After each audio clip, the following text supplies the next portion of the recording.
just as the evil spirits were about to arrive. They were knocked down by a late-night snack in the next second, who was frantically hugging their legs.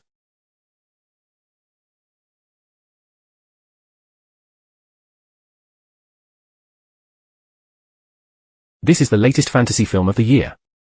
After seeing it, one can't help but admire the screenwriter's incredible imagination. For example, the fat dragon that can only walk by squirming directly subverts my previous perception of dragons. There are thousands of years of sleeping mummies too, awakened by a sorcerer's witchcraft and forced to answer questions.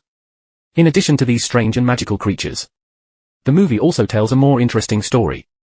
Legend has it that in this world, there exists an ancient race who, in order to expand their power, would gather all the residents on the eve of winter and perform a sacrificial ritual, accompanied by the chanting of the high priest. The people below the altar noticed something odd in the air.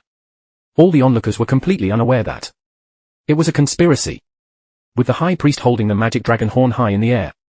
Countless blood threads continuously gathered into the horn from the sky. Later, a lot of blood mist evolved from the horn. It rushed towards the crowd. Once these blood mist were inhaled, they would devour human souls. Those close quickly realized the danger. It was too late. The remaining scattered civilians, all caught by red-robed wizard Lanshia.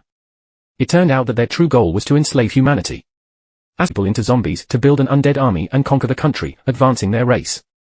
To avert such a calamity, heroes united to confront the malevolent forces.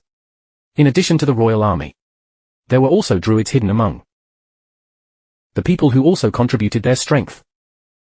With all races collaborating, they eliminated the undead army. And that magic dragon horn was forever sealed away. Island protected. Although many years have passed without seeing the figures of those evil witches again, there are still a small number of them remaining, lurking among humans, and the witch named Sophina in front of us is one of them. In order to revive her own race, she set her sights on the poor and destitute male protagonist Chris. Because Chris had once joined a race called the Counting Door. Using her skills, she opened the door seal and pledged the treasures inside. While she only wanted one thing, the legendary dragon horn, Chris also saw something here. He desired the magical stone plaques. But as soon as he took the thread connected to the plaque, it triggered the anti-theft mechanism. A large number of guards quickly came to catch the thief.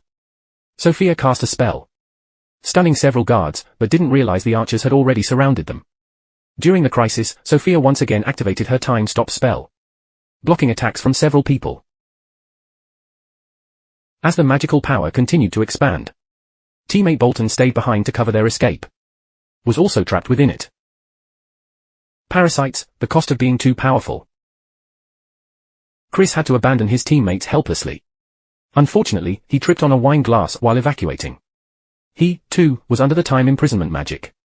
Last minute, he gave his enchanted stone card to his teammate, hoping they'd take good care of it. As a result, Chris and Horton were arrested by the officials, and had to serve 20 years in this towering prison. And the heavy criminals imprisoned here are not simple people. The guards here are extremely strict, and anyone who wants to escape, no one could survive. On that day, a new prisoner arrived. A person even the guards feared, the champion gladiator Half-Beast, who made the entire continent tremble. A special iron chain track was even built for him to safely transfer him to the cell. And coincidentally, Half-Beast was placed in the same cell as the male protagonist.